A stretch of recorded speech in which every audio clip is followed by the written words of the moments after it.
ហើយអគ្គពញាចក្រមហាចក្រីហេងសំរិនប្រធានរដ្ឋសភានៃព្រះរាជាណាចក្រកម្ពុជានិងជាប្រធានសភាតំបន់អាស៊ីសម្ដេចពិបុលសេនាបក្តីសៃឈុំប្រធានព្រឹទ្ធសភានៃព្រះរាជាណាចក្រកម្ពុជាឯកឧត្តមលោកជំទាវប្រធានសមាជិកគណៈសមាជិកាគណៈបរិភូសភាតំបន់អាស៊ីឯកឧត្តមលោកជំទាវអរលោកស្រីភ្ញៀវកិត្តិយសថ្ងៃនេះខ្ញុំមានសេចក្តីរីករាយនិងសេចក្តីខ្ញុំមានកិត្តិយសនិងសេចក្តីរីករាយដែលបានចូលរួមក្នុងពិធីបើកមហាសន្និបាតលើកទី9នៃតំបន់អាស៊ីដែលប្រព្រឹត្តទៅនៅលើទឹកដីខេត្តសៀមរាបនៃព្រះរាជាណាចក្រកម្ពុជានេះជាលើកទី2ដែលព្រះរាជាណាចក្រកម្ពុជាមានកិត្តិយសធ្វើជាម្ចាស់ផ្ទះរៀបចំមហាសន្និបាតនៃសភាតំបន់អាស៊ីនេះក្នុងនាមរាជរដ្ឋាភិបាលនិងប្រជាជនកម្ពុជាខ្ញុំសូមសម្ដែងនូវការស្វាគមន៍ចំពោះសមាជិកានៃបណ្ដាប្រទេសជាសមាជិកសភាតំបន់អាស៊ីប្រទេសសង្កេតការអង្គការដៃគូនិងគណៈប្រតិភូទាំងអស់ដែលបានចូលរួមព្រឹត្តិការណ៍មហាសន្និបាតជាប្រវត្តិសាស្ត្រនេះឆ្នាំនេះមហាសន្និបាតបានលើកយកប្រធានបទស្ដីពីការជំរុញសន្តិភាពនិងការអភិវឌ្ឍប្រកបដោយនិរន្តរភាពនៅតំបន់អាស៊ីដែលជាប្រធានបទដ៏សំខាន់មួយសម្រាប់បំផុសស្មារតីឲ្យយើងចេះរួមគ្នាស្វែងរកសន្តិភាពស្រឡាញ់សន្តិភាពនិងការអភិវឌ្ឍប្រកបដោយនិរន្តរភាពឆ្លើយតបឲ្យបានទាន់ពេលវេលាទៅនឹងសភាពការវិវត្តរបស់តំបន់និងពិភពលោកដែលកំពុងតែញោមញីដោយរងើកភ្លើងនៃជម្លោះនិងសង្គ្រាមព្រមទាំងការរីករាលដាលនៃអំពើភេរវកម្មដ៏គ្រោះថ្នាក់បំផុតសម្រាប់មនុស្សជាតិទាំងមូលតាមរយៈប្រធានបទនេះអនុញ្ញាតឲ្យខ្ញុំបង្ហាញដល់អង្គសន្និបាតអំពីមូលហេតុសំខាន់ដែលនាំឲ្យកម្ពុជាស្រឡាញ់សុខសន្តិភាពស្ថិរភាពនយោបាយសន្តិសុខនិងសណ្ដាប់ធ្នាប់សង្គមដោយក្នុងនោះខ្ញុំសូមគូសរំលឹកឡើងវិញខ្លះ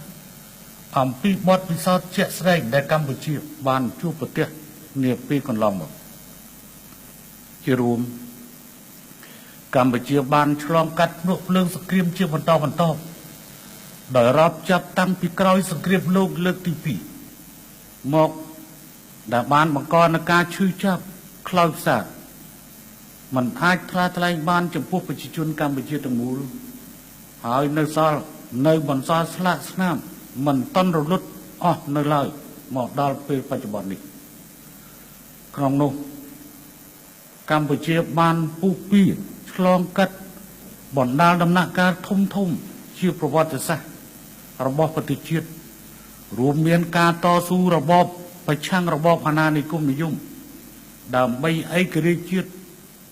សង្គ្រាមដែលបង្កឡើងដោយរបបសាធារណរដ្ឋខ្មែរនិងពួកបរទេសឈ្លានពានពីឆ្នាំ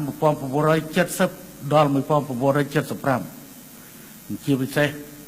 ការតស៊ូរំដោះជាតិពីរបបបល្ល័ង្កពូជសាសន៍ប៉ុលពតដែលទទួលបាននៅមហាជ័យជំនះជាប្រវត្តិសាស្ត្រនៅថ្ងៃទី2ខែមករាថ្ងៃ7ខែមករាឆ្នាំ1979នៅលើមូលដ្ឋានមហាជ័យជំនះនេះកម្ពុជាបានបិទទំព័រសក្ការៈដ៏ខ្មៅងងឹតរបស់ខ្លួនហើយបើកឡើងនៅសក្ការៈថ្មីនៃឯករាជ្យសេរីភាពប្រជាធិបតេយ្យនិងវឌ្ឍនភាពសង្គមក្នុងរយៈពេល37ឆ្នាំបន្ទាប់ពីជ័យជំនះ7មករាមករាជរដ្ឋាភិបាលកម្ពុជាបានដឹកនាំប្រទេសជំនះរាល់ឧបសគ្គនិងការលំបាកយ៉ាងច្រើនឥតគណនាដែលនាំឲ្យប្រជាជាតិចេញផុតពីស្រមោលនៃអតីតកាលដ៏ឈឺចាប់ ហើយការភ័យខ្លាចសោកនាដកម្មការបែកបាក់ជាតិនិងការបាត់បង់ដែលប្រជាជនកម្ពុជាធ្លាប់បានជួបប្រទះកាលពីអតីតកាលត្រូវបានបញ្ចប់បច្ចុប្បន្ននេះយើងកំពុងរស់នៅលើមាតុភូមិរបស់យើងដែលមានសុខសន្តិភាពពេញលេញមានខឿនឯករាជ្យអធិបតេយ្យភាពអធិបតេយ្យនិងបូរណភាពដែនដីដែលត្រូវបានការពារយ៉ាងម៉ត់ចត់មានការគោរពចំពោះសិទ្ធិសេរីភាព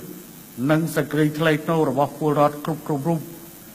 មានការបង្រួបបង្រួមជាតិក្រោមដំបូលរដ្ឋធម្មនុញ្ញតែមួយហើយសង្គមជាតិទាំងមូលកំពុងមានវឌ្ឍនភាពលើគ្រប់វិស័យនិងកំពុងបោះជំហានទៅមុខ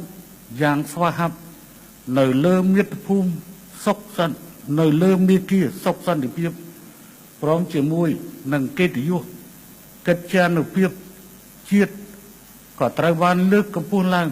វិញនៅលើឆាកអន្តរជាតិនៅក្នុងន័យនេះ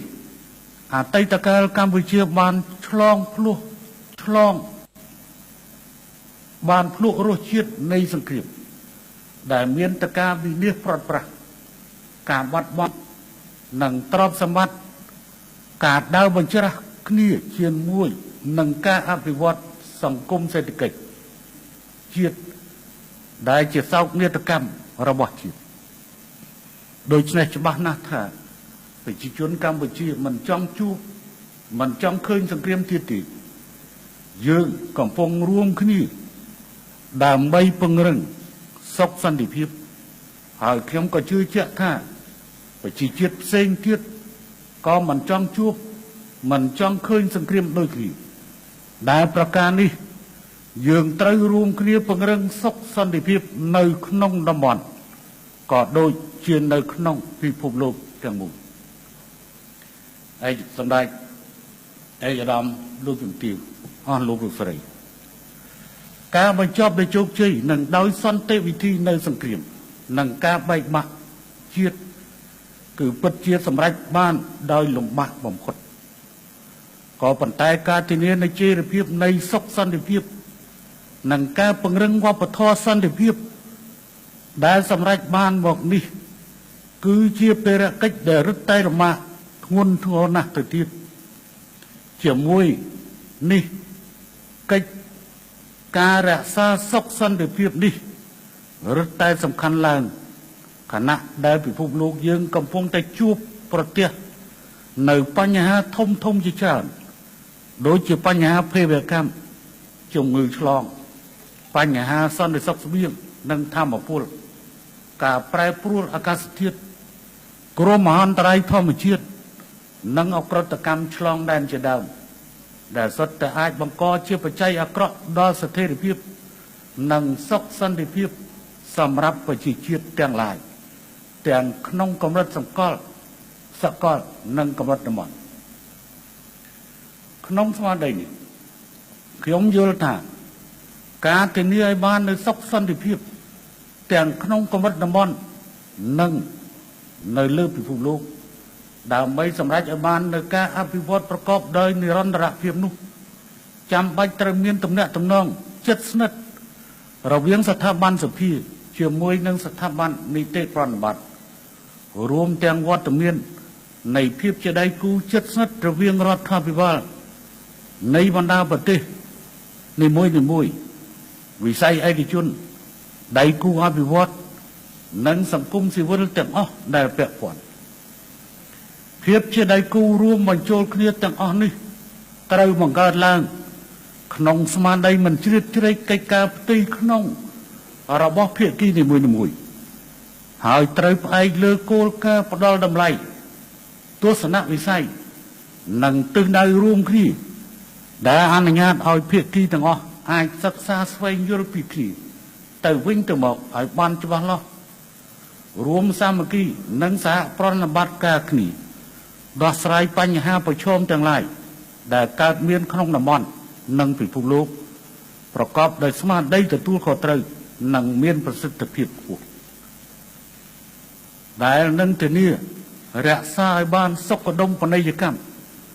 សម្រាប់ប្រជាជាតិទាំងអស់ប្រជាជាតិយើងទាំងអស់សម្ដេចឯកឧត្តមលោកជំទាវអស់លោកស្រីអមាញ់មិញឯកឧត្តមប្រធានព្រឹទ្ធសភាប៉ាគីស្ថានបានលើកឡើងបញ្ហាមួយចំនួនទាក់ទងជាមួយនឹងបញ្ហា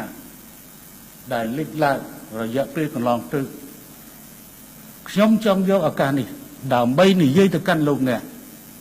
ថាតើដល់ពេលដែលយើងត្រូវវាយតម្លៃពីបដិវត្តពណ៌ហើយឬនៅមកដល់ពេលនេះអ្នកដែលបានព្រួយផ្ដើមធ្វើគំនិតពណ៌ហើយអ្នកដែលធ្លាប់អបអរសាទរនៅបដិវត្តពណ៌ពួកគេទៅពួនសំងំនៅទីណាទីកន្លែងដែលកើតឡើងនៅតំបន់សង្គ្រាមផ្ដួលរំលំតាមកម្លាំងយោធានិងផ្ដួលរំលំតាមរយៈរបស់ដែលហៅថាបដិវត្តពណ៌កំពុងតែរងនៅវិនាសកម្មយ៉ាងធ្ងន់ធ្ងរនោះក្រោមហេតុផលនៃលទ្ធិប្រជាធិបតេយ្យនៃសិទ្ធិមនុស្ស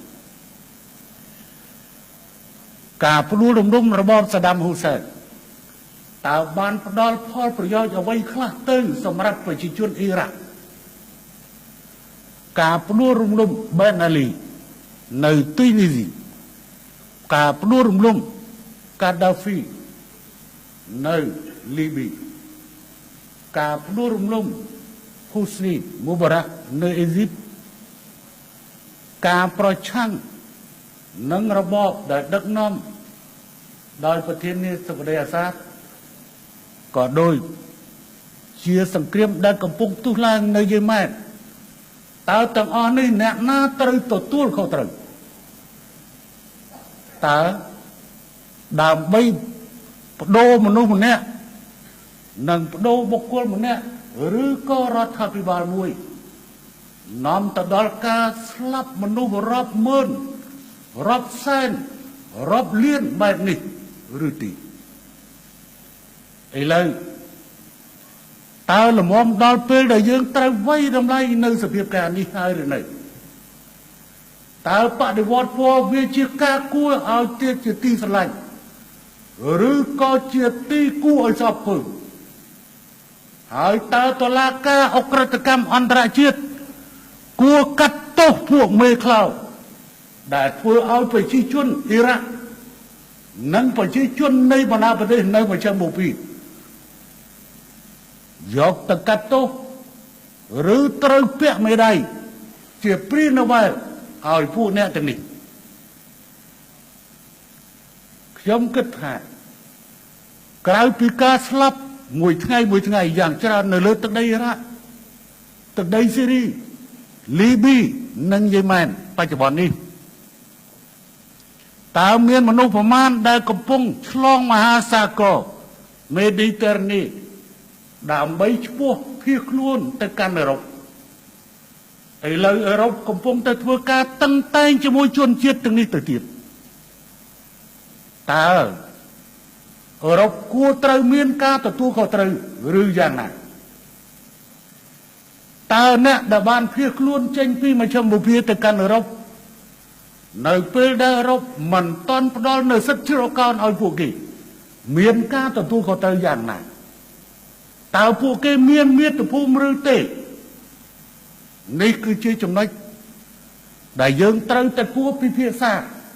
ដើម្បីទប់ស្កាត់នៅទង្វើរបស់ជនទាំងឡាយណាឬប្រទេសណាក៏ដោយដែលបង្កើតឡើងនៅស្ថានភាពទៅតឹងទឹះស្អប់ខ្ពើមមនុស្សម្នាក់ឬរដ្ឋាភិបាលមួយតែបាននាំមកនៅការជំនួសដោយការស្លាប់មនុស្សរាប់ម៉ឺនរាប់សែនរាប់លាននាក់ដូចជាកម្ពុជាខ្លួនឯងផ្ទាល់តែម្ដងស្អប់សម្ដេចព្រះនរោត្តមសីហនុបែរជាបង្កើតរដ្ឋប្រហារទម្លាក់សម្ដេចព្រះនរោត្តមសីហនុបង្កើតឡើងនៅសង្គ្រាមវិនាសកម្មស្លាប់មនុស្សដំណាក់កាល1970ដល់ឆ្នាំ1975ត្រូវស្លាប់មនុស្សរាប់សិបម៉ឺននាក់75 79អស់ជាង3លាននាក់បន្តសង្គ្រាម ពីឆ្នាំ1979មកបញ្ចប់នៅឆ្នាំ1998យើងខ្ញុំស្គាល់រសជាតិនៃសង្គ្រាមយើងខ្ញុំត្រូវការពារសន្តិភាពតែយើងខ្ញុំមិនមែនជ្រុលជាតិនិយមចង្អៀតចង្អល់គិតគូរខ្លួនឯងនោះទេបញ្ហាយើងជួបជុំថ្ងៃនេះក្នុងគ្រួសារនៃសភាតំបន់អាស៊ីយើងគួរមានការទទួលខុសត្រូវក្នុងការលើកបញ្ហាឡើងតើពួកគេបានធ្វើអ្វីខ្លះនៅពេលនេះម៉ោងនេះខ្ញុំគិតថាតំបន់មួយចំនួននៅក្នុងប្រទេសអ៊ីរ៉ាក់នៅជាពិសេសក្រុងមូស៊ូលនិងតំបន់មួយចំនួននៅក្នុងប្រទេសស៊ីរីកំពុងរងការវាយប្រហារគ្នាយ៉ាងធ្ងន់ធ្ងរជាមួយនឹងជនភៀសខ្លួនមួយចំនួនដែលកំពុងតែរត់ភៀសខ្លួនចេញពីលីប៊ីចេញពីស៊ីរីចេញពីយេម៉ែននិងចេញពីតំបន់ខ្លះទៀតទៅកាន់អឺរ៉ុបក្នុងពេលដែលអឺរ៉ុបកំពុងបិទទ្វារខ្ញុំអំពាវនាវចំពោះប្រទេសអឺរ៉ុបទទួលយកភៀសខ្លួនជនភៀសខ្លួនទាំងនោះឲ្យមានការស្នាក់នៅសមរម្យមានការងារធ្វើព្រោះនេះជាការទទួលខុសត្រូវអស់លោកអ្នកដែលគ្រប់គ្រងនយោបាយសហរដ្ឋអាមេរិកលើបញ្ហាបដិវត្តន៍ខ្ញុំគិតថាវាដល់ពេលវេលាដែលយើងត្រូវនិយាយហើយខ្ញុំគិតថាយើងគួរតែនិយាយផងដែរថាមូលហេតុអ្វីបានជាភេរវកម្មមិនថមថយចុះតាំងពីចលនាតាលីបង់តូចតាចនៅអាហ្វហ្គានីស្ថានคล้ายជាក្រុមអាល់កេដាឥឡូវនេះคล้ายទៅជារដ្ឋអ៊ីស្លាមទៅហើយជា ISIS ឬ IS ដូច្នេះតើភេរវកម្មវាកើតមកពីអ្វីយើងគួរតែនិយាយរឿងនេះផងដែរនៅក្នុងពេលប្រជុំអាស៊ាននិងអាមេរិកកាលពីខែកុម្ភៈកន្លងទៅនៅសហរដ្ឋអាមេរិកខ្ញុំបានលើកនៅក្នុងក្របខ័ណ្ឌនៃប្រមុខរដ្ឋាភិបាលអាស៊ាននិងប្រធានាធិបតីអាមេរិកថាយើងគួរត្រូវតែមានសន្និសីទអន្តរជាតិមួយស្ដីពីការប្រយុទ្ធប្រឆាំងភេរវកម្មក៏ប៉ុន្តែសំណួររបស់ខ្ញុំនេះមិនត្រូវបានអ្នកណាឆ្លើយនោះទេខ្ញុំត្រូវនិយាយនៅទីនេះអំពាវនាវឲ្យមានសន្និសីទអន្តរជាតិស្ដីពីបញ្ហាប្រយុទ្ធប្រឆាំងភេរវកម្មនៃនេះក៏សម្ដៅផងដែរថាមូលហេតុអ្វីទៅបានជាវាកើតមាននៅអំពើភេរវកម្មតើមកពីអ្វីហេតុអ្វីបានជាប្រទេសមួយចំនួនคล้ายទៅជាគោលដៅនៃការវាយប្រហារភេរវកម្មហើយគេស្អប់ជនជាតិទាំងនោះរហូតទៅស្អប់ដល់សព្វនមិត្តអ្នកទាំងនោះទៀតផងខ្ញុំយល់ថាវាដល់ពេលវេលាដើម្បីការពារសន្តិភាពបានវាតតែកុំឲ្យមានអ្នកបំផ្លាញសន្តិភាពដើម្បីរក្សាសន្តិភាពបានគឺតតែទប់ស្កាត់កុំឲ្យមានអ្នកបង្កសង្គ្រាមទៅវាជាហេតុផលសមរម្យកុំបន្ទោសប្រទេសដែលមានសង្គ្រាមត្រូវបន្ទោសអ្នកដែលលូកដៃបង្កើតសង្គ្រាមនិងគ្រប់គ្រងសង្គ្រាមខ្ញុំនិយាយនេះហាក់ដូចជាទៅហួសពីចំណុចដែលតកតងជាមួយនឹងអ្វីដែលជាប្រធានបទប៉ុន្តែខ្ញុំគិតថាប្រធានបទនិយាយពីការថែទាំរក្សាសន្តិភាពនេះវាគ្រប់គ្រាន់ល្មមដើម្បីខ្ញុំនិយាយលើបញ្ហានេះផងដែរហើយប្រធានបទតកតងនឹងសេដ្ឋកិច្ចតកតងនឹងការអភិវឌ្ឍចំណងតកតងរវាងសន្តិភាពនិងការអភិវឌ្ឍគឺជាចំណងតកតងវិចារវិទ្យាគ្មានសន្តិភាពពិតជាមិនអាចអភិវឌ្ឍបានទេហើយបើគ្មានការអភិវឌ្ឍក៏មិនអាចទុករក្សាទុកនៅសន្តិភាពបានដែរដូច្នេះប្រធានបទនៃការកាត់បន្ថយភាពក្រីក្រក៏ជាមូលហេតុ ដ៏សំខាន់មួយនៅក្នុងមូលហេតុដែលយើងត្រូវទប់ស្កាត់នៅសង្គ្រាមនាំមកដល់ការរក្សាសន្តិភាពយើងមិនអាចទុកឲ្យជនជាតិណាមួយនៅឯកោនោះទេនៅពេលនេះក៏នៅមានជាតិសាសន៍មួយចំនួនរាប់ទាំងជាតិសាសន៍ដែលចេញពីមជ្ឈមបូព៌ាទៅអឺរ៉ុបស្នាក់នៅមិនតាន់ស្របច្បាប់ខ្ញុំបានឮសូរប៉ុនណានប៉ុននេះប្រហែលមុនប្រហែលថ្ងៃនេះថាទួគីមានបំណងនឹងបើកព្រំដែនដើម្បីឲ្យជនភៀសខ្លួនចូលទៅកាន់អឺរ៉ុបប្រសិនបើយ៉ាងដូចនោះឆ្នោះមែនខ្ញុំគិតថាវាជាការល្អព្រោះវាជាការទទួលខុសត្រូវរបស់ពួកអឺរ៉ុបដែលគ្រប់គ្រងនយោបាយអាមេរិកនៅក្នុងការធ្វើបដិវត្តន៍នៅមជ្ឈមបូព៌ាគួរតែផ្ដល់កន្លែងជ្រកកោនឲ្យពួកគេត្រូវផ្ដល់ការងារឲ្យពួកគេទើបវាជាការសំរុំมันអាចយកគេទៅស្លាប់ក្នុងសមុទ្រមេឌីទែរ៉ាណេឬក៏នៅក្នុងជំរំដោយជារូបកដោនោះទេសូមអភ័យទោសចំពោះការនិយាយដែលខ្ញុំបានលើកឡើងដោយត្រង់ហើយមានការបន្តផ្សល់ច្រើនប៉ុស្តិ៍ទូរទស្សន៍របស់កម្ពុជាសង្ឃឹមថាមិត្តភក្តិជនបរទេសទាំងឡាយដែលមានខ្លួនពាក់ព័ន្ធជាមួយនឹងសង្គ្រាមនៅមជ្ឈមបូព៌ាបច្ចុប្បន្ននិងអតីតកាលដ៏ឈឺចាប់របស់កម្ពុជាវៀតណាមនិងឡាវនៅទីនេះក៏មិនគួរនឹងមានការខ្មាស់អៀននិងចេញមុខមកទទួលខុសត្រូវលើបញ្ហាទាំងឡាយនោះទេគ្មានភ្លើងវាក៏គ្មានផ្សែងដែរនេះជាព្រឹកពិតសពថ្ងៃយើងអង្គុយបកផ្សែងទេតែយើងមិនតាន់បានពង្រឹងលើអ្នកដែលបង្កសង្គ្រាមគឺសុទ្ធតែជាប្រទេសដែលមានលទ្ធភាពបង្កសង្គ្រាមមិនមែនអ្នកទុនខ្សោយទេយើងគ្រាន់តែបានបន្ស្ដីបន្ទោសទៅលើអ្វី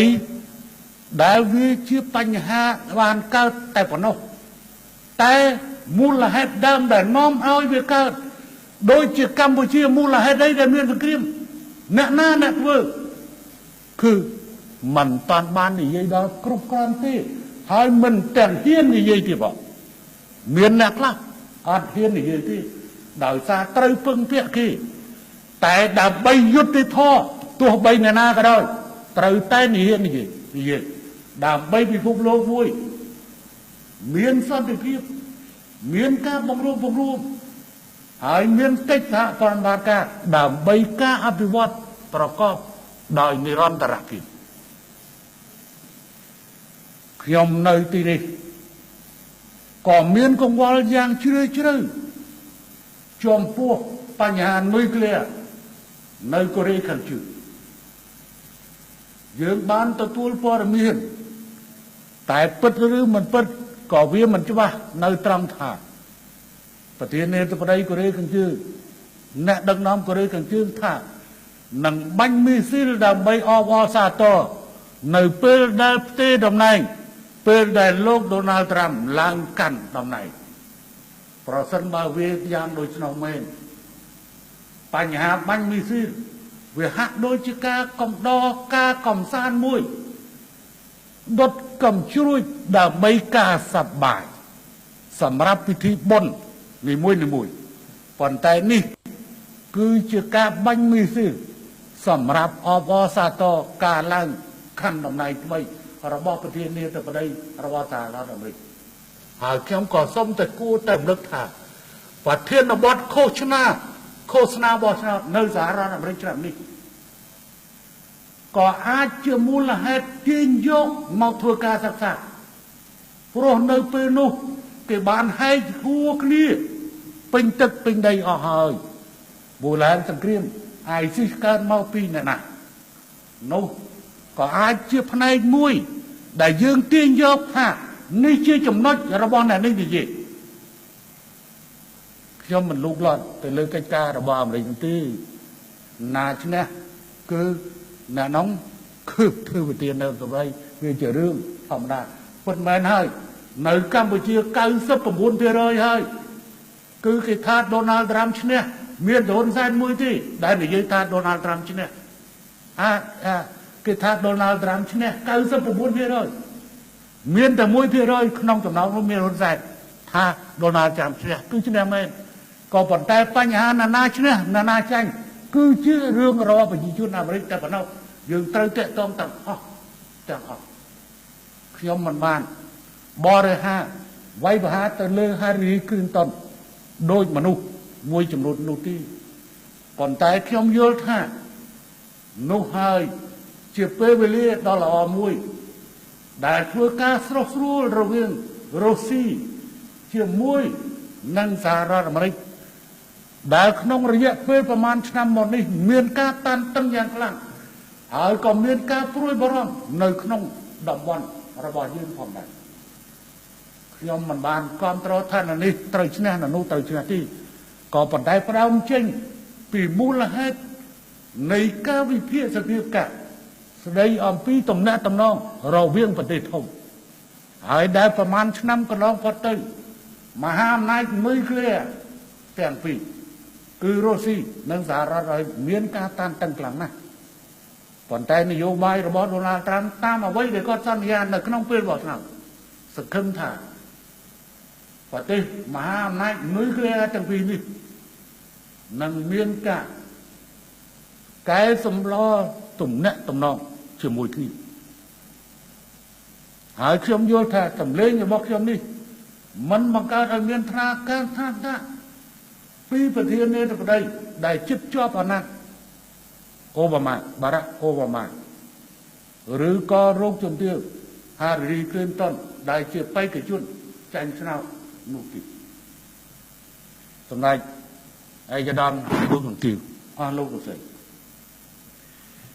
ជាក់ស្ដែងលើមូលដ្ឋាននៃទស្សនៈទាននៃភាពជាដៃគូនេះកម្ពុជាត្រូវបានធ្វើសមាហរណកម្មសេដ្ឋកិច្ចរបស់ខ្លួននៅក្នុងក្របខ័ណ្ឌតំបន់និងពិភពលោកក្នុងភាពម្ចាស់ការក្នុងនោះរាជរដ្ឋាភិបាលកម្ពុជាតែងបានបញ្ញាចិត្តខ្ពស់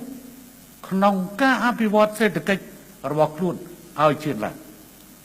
ហើយទទួលបានលទ្ធផលគួរឲ្យកត់សម្គាល់ពលគឺក្នុងអំឡុង2ទសវត្សរ៍ចុងក្រោយនេះកម្ពុជាបានស្ថិតក្នុងចំណោមប្រទេសទាំង8លើពិភពលោកដែលសម្រេចបាននៅកំណើនសេដ្ឋកិច្ចជឿនលឿនបំផុតក្នុងអត្រាខ្ពស់ដែលមិនធ្លាប់មានពីមុនមកនៅតាមបណ្ដាប្រទេសដែលទើបចាក់ផុតពីសង្គ្រាមជីវិតថ្មីនេះកម្ពុជាបានជាប់ចំណាត់ថ្នាក់លេខ1នៅក្នុងតំបន់អាស៊ីប៉ាស៊ីហ្វិកសម្រាប់ការធ្វើឲ្យប្រសើរឡើងនៅសុចនាករសង្គមហើយក៏ជាប្រទេសមួយដែលបានសម្រេចគោលដៅអភិវឌ្ឍសហសវត្សរ៍របស់អង្គការសហប្រជាជាតិមុនការកំណត់ឆ្នាំ1900ឆ្នាំ2015ព្រម